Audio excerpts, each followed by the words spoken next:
Halo semuanya, jadi di video ini kita akan membahas kasus penting dalam hukum administrasi negara, yaitu gugatan Muhammad Abdullah terhadap KPU Kabupaten Purworejo. Abdullah adalah caleg Partai Nasdem yang sudah ditetapkan dalam daftar calon tetap, ikut kampanye, dan sudah meraih 4.143 suara. Akan tetapi, 2 hari setelah pemilu, ia dicoret dari DCT oleh KPU karena putusan pidana yang menyatakan ia melibatkan anak-anak di bawah umur dalam kampanye. Nah, apakah keputusan ini sah? Dan apakah hak politik itu bisa dicabut setelah rakyat memilih? Yuk kita bahas. Muhammad Abdullah dijatuhi vonis oleh Pengadilan Tinggi Semarang pada 7 Februari 2024. Putusannya ingkrah, yang artinya sudah final. Berdasarkan itu, KPU mencoret namanya lewat keputusan nomor 1530 tahun 2024 yang diterbitkan pada 16 Februari, yaitu 2 hari setelah pemungutan suara.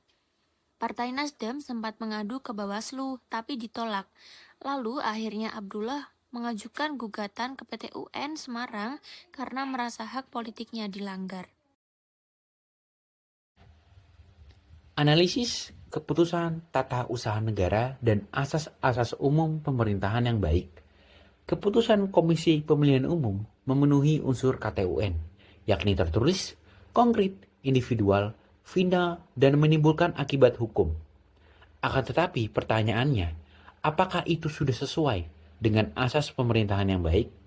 Nah, menurut Abdullah, keputusan itu melanggar asas kepastian hukum dan profesionalitas karena diterbitkan setelah pemilu selesai, tanpa adanya klarifikasi ataupun mediasi, sehingga Muhammad Abdullah merasa dicoret secara sepihak dan mendadak.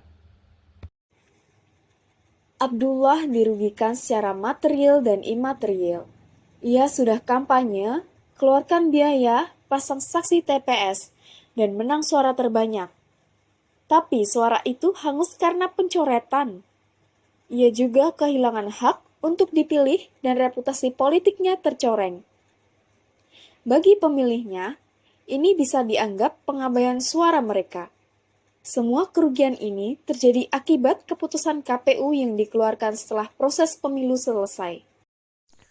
Secara hukum, KPU memang berwenang mencoret calon yang divonis pidana.